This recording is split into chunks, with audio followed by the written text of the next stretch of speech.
नमस्कार। आज हम स्टार्ट करेंगे BSc part 2 paper 3 electrochemistry second यानी विद्युत रसायन सेकंड। इलेक्ट्रिक सेल दो तरह के होते हैं, एक है इलेक्ट्रोलाइटिक सेल और या जिसे हम विद्युत अपघटनी सेल कहते हैं, और दूसरा इलेक्ट्रोकेमिकल सेल या जिसे हम विद्युत रासायनिक सेल कहते हैं। तो पहले हम देखते हैं कि इलेक्ट्रिक सेल या विद्युत अपघटनी सेल किसे कहते हैं। वे सेल जिनमें इलेक्ट्रिक एनर्जी को केमिकल एनर्जी में कन्वर्ट किया जाता है, या यूँ कहें कि वे सेल जिनमें विद्युत ऊर्जा को रासायनिक ऊर्जा में परिवर्तित किया जाता है या विद्युत ऊर्जा द्वारा रासायनिक क्रिया की जाती है, विद्युत अपघटनी सेल कहलाते हैं। दूसरी तरह के सेल है इलेक्ट्रोकेमिकल सेल या जिसे हम विद्युत रासायनिक सेल कहते हैं। वे सेल जिनमें रासायनिक ऊर्जा को विद्युत ऊर्जा में परिवर्तित किया जाता है या रासायनिक क्रिया द्वारा विद्युत ऊर्जा उत्पन्न की जाती है, गैल्वेनिक सेल कहलाते हैं या जिसे हम विद्युत रासायनिक सेल कहते हैं। तो अब हम यहाँ देखते हैं कि डैनियल सेल क्या होता है। तो देखिए, ये डैनियल सेल जो होता है ये एक तरह का सिंपल गैल्वेनिक सेल है। इसका आप डायग्राम देखिए। इस डायग्राम में हम यहाँ देख रहे हैं कि ये कंटेनर है और इस कंटेनर में यहाँ पर ये कॉपर सल्फेट सॉल्यूशन भरा हुआ है।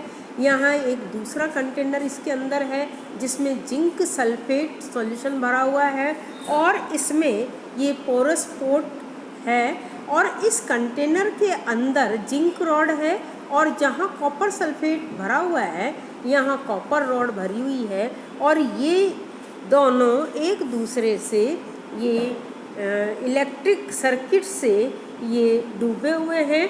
यानी हम यूँ कहें कि ये दोनों ही इलेक्ट्रोड जो है ये एक विद्युत अपघट्यों में डूबे हुए हैं। कॉपर इलेक्ट्रोड कॉपर सल्फेट में और जिंक इलेक्ट्रोड जिंक सल्फेट में डूबा हुआ है और इन दोनों ही सॉल्यूशन को यहाँ पर पोरस पोर्ट से अलग किया गया है। जिंक और कॉपर के इलेक्ट्रोड को यहाँ पर ये वोल्ट मीटर से जोड़कर एक हमने इलेक्ट्रिक सर्किट बना दिया गया है। यानी एक तरह से यहाँ पर एक एक्सटर्नल सर्किट बनाया गया है जिससे करंट फ्लो होगी और इस वोल्टामीटर में यहाँ पर ये डिफ्लेक्शन शो करेगा। तो अब इस डैनियल सेल की हम यहाँ पर वर्किंग देखते हैं। देखिए कि प्रत्येक धातु या वह हाइड्रोजन का यह गुण होता है कि जब इन्हें जल या इनके आयनों के विलयन में डुबोया जाता है तो ये इलेक्ट्रॉन त्याग कर धनायन बनाते हैं और इनमें साम्य स्थापित हो जाता है, इक्विलिब्रियम मेंटेन होता है। डैनियल सेल में जिंक धातु Zn+2 और कॉपर धातु कॉपर+2 के संपर्क में रहते हैं, जिन्हें हम इस तरह से लिखते हैं। देखिए, जिंक को हम इस तरह से लिखते हैं Zn, ये इलेक्ट्रॉन त्याग कर Zn+2 और 2 इलेक्ट्रॉन बनाता है और कॉपर इलेक्ट्रॉन त्याग कर Cu+2 और 2 इलेक्ट्रॉन बनाता है। अब यहाँ पर जो है कि कौन सा नेगेटिव होगा और कौन सा पॉजिटिव होगा, इस चीज़ को हम यहाँ पर ये देखेंगे कि जब हम किसी भी मेटल को उसके आयन सॉल्यूशन में रखते हैं तो उस मेटल में इलेक्ट्रॉन खोकर आयन में बदलने की प्रवृत्ति होती है। अब यहाँ पर जिंक और कॉपर दोनों ही मेटल है, दोनों में ही इलेक्ट्रॉन खोकर आयन में परिवर्तित होने की प्रवृत्ति है, लेकिन यहाँ इलेक्ट्रॉन खोने की जो कंपटीशन है वो इस पर डिपेंड करता है कि इन दोनों मेटल में से कौन सा मेटल ज़्यादा इलेक्ट्रोपॉजिटिव है। तो जो इलेक्ट्रोपॉजिटिव है वो बाजी जीत लेता है। तो यहाँ पर जिंक इलेक्ट्रोपॉजिटिव है ज़्यादा, इसलिए इसकी जो है इलेक्ट्रॉन खोने की प्रवृत्ति अधिक होगी और इसलिए जिंक जो है वो सॉल्यूशन में आयन के रूप में प्रेजेंट होता है। तो ये देखिए, ये जिंक जो है इलेक्ट्रॉन खोकर Zn+2 आयन में परिवर्तित होता है और 2 इलेक्ट्रॉन निकलते हैं। तो इस तरह से, और जो कॉपर है वो इलेक्ट्रॉन ग्रहण करता है, क्योंकि अब ये कॉपर रोड पर मेटलिक जो कॉपर आयन है वो कॉपर रोड पे जाता है और ये मेटेलिक कॉपर के रूप में विसर्जित होता है और इस तरह से ये Cu कॉपर इलेक्ट्रॉन को एक्सेप्ट कर कॉपर में परिवर्तित होता है, जो कि कॉपर रोड पर डिपॉजिट हो जाता है। तो इस तरह से जिंक रॉड से कॉपर रोड पर इलेक्ट्रॉन के चलने से जो विद्युत धारा में एक इलेक्ट्रिक करंट उत्पन्न होती है, तो जो नेट केमिकल रिएक्शन है वो इस तरह से होगा, Zn+Cu+2 is equal to Zn+2 plus Cu। तो इस जो केमिकल रिएक्शन को हम सेल रिएक्शन कहते हैं। तो अब यहाँ पर हाफ सेल क्या होता है, एक इलेक्ट्रोड और उसके चारों ओर रखा इलेक्ट्रोड चैम्बर में सॉल्यूशन हाफ सेल कहलाता है।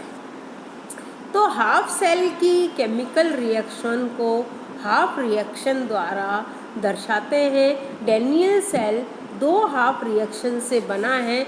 यहाँ पर देखिए, ये जिंक सॉलिड और ये जिंक लिक्विड और इसी तरह से कॉपर सॉलिड और कॉपर लिक्विड।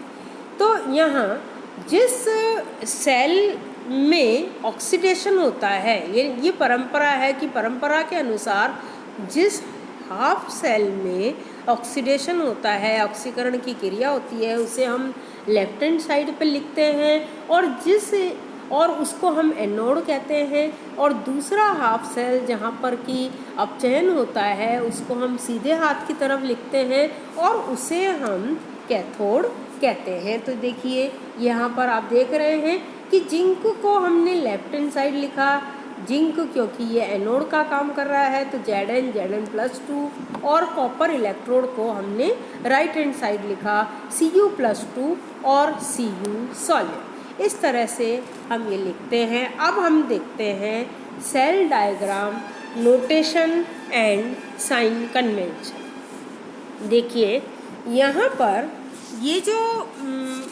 सेल डायग्राम और यानी संकेत पद्धतियाँ और चिन्ह परिपाटियाँ हम यहाँ पर देख रहे हैं। तो सबसे पहली इसकी जो कंडीशन है वो ये है कि एक वर्टिकल लाइन 2 फेसिस के इंटरफेस को शो करती है। जैसे यहाँ पर ये सॉलिड और लिक्विड है, तो ये सॉलिड और लिक्विड के बीच में हमने एक ये वर्टिकल लाइन लगा दी। तो 2 वर्टिकल लाइन 2 फिजिकल स्टेट को फिजिकल सेपरेशन को दर्शाती है। जैसे ये पोरस पोर्ट सेपरेशन है या सॉल्ट बीच ब्रिज सेपरेशन है। तो जैसे हम यहाँ देख रहे हैं कि जिंक और कॉपर ये किस तरह से सेपरेट हुए, एक पोरस पोर्ट से सेपरेट हुए, तो उसे हम 2 वर्टिकल लाइन से दर्शाते हैं। तीसरा है कि कंप्लीट सेल के जो फॉर्मुलेशन में एनोड हाफ सेल को लेफ्ट हैंड साइड में तथा कैथोड हाफ सेल को राइट हैंड साइड लिखा जाता है और मेटल इलेक्ट्रोड को हमेशा बाहरी छोर पर लिखा जाता है। जैसा कि आप यहाँ पर देख रहे हैं, ये कॉपर इलेक्ट्रोड को बिल्कुल बाहरी छोर पर लिखा हमने और जिंक इलेक्ट्रोड को बिल्कुल बाहरी छोर पर हमने लिखा हुआ है। चौथा पॉइंट है कि जो लेफ्ट हैंड साइड का इलेक्ट्रोड है वो नेगेटिव है, उसको शो करने के लिए उस इलेक्ट्रोड पर नेगेटिव साइन लगा दिया जाता है और राइट हैंड साइड का जो इलेक्ट्रोड है वो पॉजिटिव है, जिसको हम कैथोड कहते हैं, उस पर हम पॉजिटिव साइन लगा के और हम उसको इस तरह से दर्शाते हैं जैसा कि आप यहाँ पर देख रहे हैं। और इसी तरह से जो मटेरियल है उसकी स्टेट क्या है, वो सॉलिड है, लिक्विड है या वो गैस है, उसको हम जो है एक ब्रैकेट में छोटा सा साइन करके हम उसको एक्सप्लेन कर देते हैं कि ये सॉलिड है या लिक्विड है या गैस है। जैसे आप यहाँ देख रहे हैं जिंक, छोटे से ब्रैकेट में हमने एस लिख दिया तो इट मीन्स ये सॉलिड है। यहाँ पर हमने ये एक्टिविटी लिखी है, इसका मतलब ये जिंक इलेक्ट्रोड है, सॉलिड लिक्विड है। और इसी तरह से ये हाइड्रोजन, इसके बीच में ब्रैकेट में हमने जी लिख दिया यानी गैस है। और अगर वो लिक्विड होता है तो कई बार हम उस पर एल लिख देते हैं, जैसा आप यहाँ पर इस मरकरी में आप देख रहे हैं उसमें हम एल लगा देते हैं। तो ये है notation and sign convention. Thank you.